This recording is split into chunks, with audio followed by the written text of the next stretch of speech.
द्वारिका के राजा साक्षात भगवान श्री कृष्ण जी मेरे स्वामी के, मेरे पति के मित्र है। विचार किया, बोले ये बात मेरे स्वामी ने अभी तक मुझे नहीं बताई। ब्राह्मण तो बताकर चले गए। सुदामा जी आए, सुदामा जी से सुशीला ने पूछा, बोले नाथ कुछ लाए हो, भिक्षा मिली? बोले नहीं नहीं देवी, आज भी कुछ भिक्षा नहीं।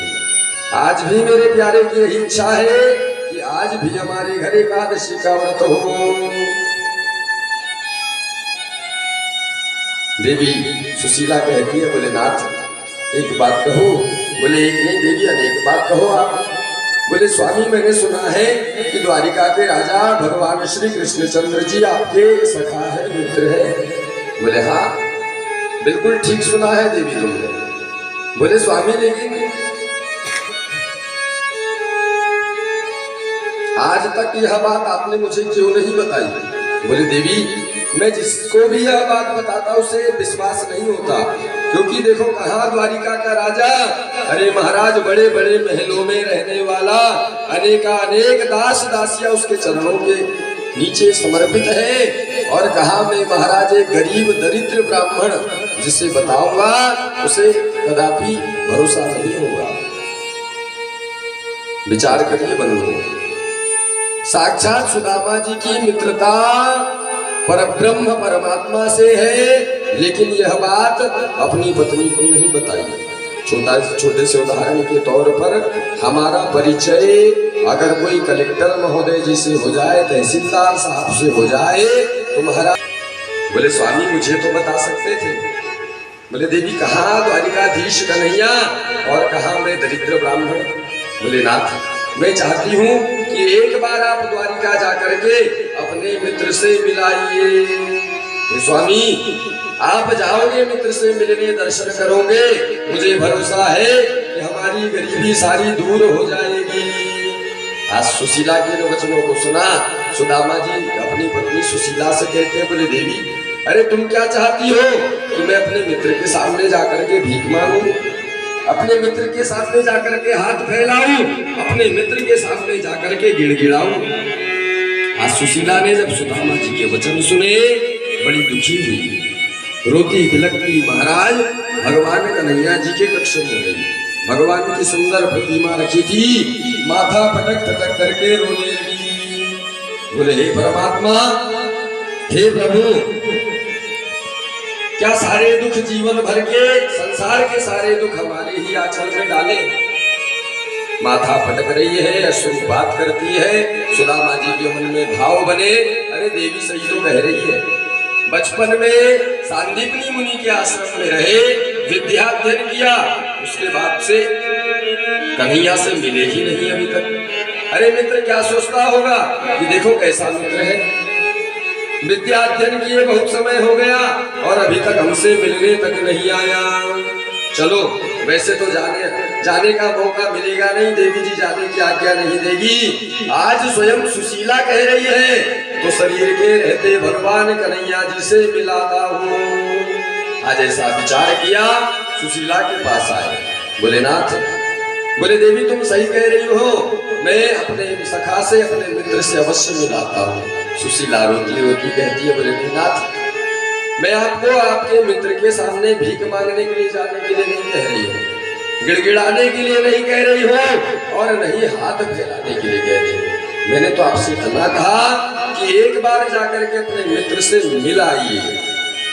मिल लोगे, सारे जीवन का संकट, सारे जीवन की दरिद्रता, सारे जीवन की गरीबी दूर हो जाएगी। सुदामा जी महाराज कहते हैं, बोले देवी तुमने ठीक कहा, कन्हैया भी सोचता होगा कि कैसा मित्र अभी तक मिलने नहीं आया है, चलो मैं चले जाता हूँ।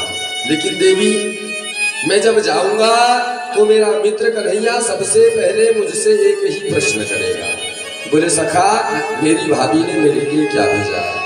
और देवी शास्त्र का नियम कहता है, शास्त्र की मर्यादा कहती है कि 3 ऐसे द्वार होते हैं, इन 3 द्वारों पर कदापि खाली नहीं जाया जाता। एक तो बोले भगवान का दर, भगवान के द्वार पर जाओ तो बंदों कभी खाली नहीं जाना चाहिए। अब आप लोग सोच रहे होंगे महाराज जी का भी नंबर आ गया, कल जाएगा, जुगाड़ में लग गए महाराज जी अपने। भगवान के द्वार पर जाओ, भक्ति सत्संग में जाइए, कुछ न कुछ अवश्य लेके जाइए। धन लेके मत जाओ, कुछ मत लेके जाओ, एक तुलसी का पत्र लेके जाइए, एक पुष्प लेके जाइए। ये भी ना हो सके तो अच्छे पवित्र भाव भगवान के चरणों में लेकर जाइए। भगवान भाव का भूखा है। बोले भगवान के द्वार पर खाली नहीं जाया जाता। मित्र के घर कभी जाओ तो मित्र के घर भी खाली नहीं जाना चाहिए। मित्र के घर भी अवश्य कुछ न कुछ लेकर के जाना चाहिए। तीसरा दरवाजा है देवी गुरु का घर। जब अपने गुरु के द्वार पर जाओ तो कुछ न कुछ अवश्य लेके जाना चाहिए। बोले देवी मेरा कन्हैया इस संसार का भगवान भी है और मेरा मित्र भी है और सारे संसार का गुरु भी है। बोले कृष्णम वंदे जगत गुरु। ये कन्हैया ये कृष्ण सारे संसार का गुरु है। और जब मैं जाऊंगा खाली हाथ सबसे पहले मुझे यही पूछेगा कि भैया मेरी भाभी ने क्या भिजवाया है, क्या जवाब दूंगा। बोले ना चिंता मत करो, मैं जाती हूँ नगर में कुछ प्रबंध करके आती हूँ। 3 घरों में गई, भिक्षा मांगी, महाराज 3 घरों से एक एक मुट्ठी चावल के दाने लाई, फटे से वस्त्र में बांधे सुदामा जी को दिया। सुदामा जी अपनी पत्नी को देखते हैं, अपने बच्चों को देखते हैं। महाराज एक तरफ भगवान की ओर दृष्टि डालते हैं। बाल गोपाल को जब देखते हैं, पत्नी को जब देखते हैं, तो ऐसी विषम परिस्थिति में अपने बाल गोपालों को छोड़ करके जाने का मन नहीं हो रहा सुदामा जी का कि मैं तो चले जाऊंगा भगवान की शरणागति में चरणों में, लेकिन कहीं कोई संकट मेरे बाल गोपालों पर नहीं आ जाए। फिर मन में महाराज उत्कंठा जागी कि ये संसार का प्रपंच तो महाराज सारा जीवन भर पीछा नहीं छोड़ने वाला है।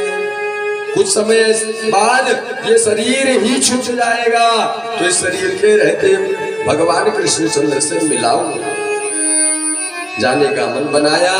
जब जाने लगे देवी सुशीला कहती है बोले स्वामी आप जा रहे हो, अपने सखा को मेरी एक खबर दे देना। बोले क्या देवी। बोले उनसे इतना जरूर कहना कि हे कन्हैया जी 1 महीने के 2 पखवाड़े में सभी संसारियों के यहाँ 2 एकादशी होती है, लेकिन हे परमात्मा आपकी तो ऐसी हमारे परिवार के ऊपर अहेतु की कृपा बरस गई है। अरे महाराज हमारे घर में तो नित्य प्रतिदिन ही एकादशी हो रही है। बोले 1 मास 2 पाठ में 2 एकादशी हो, सो प्रभु दीन दयाल नित प्रतिदिन।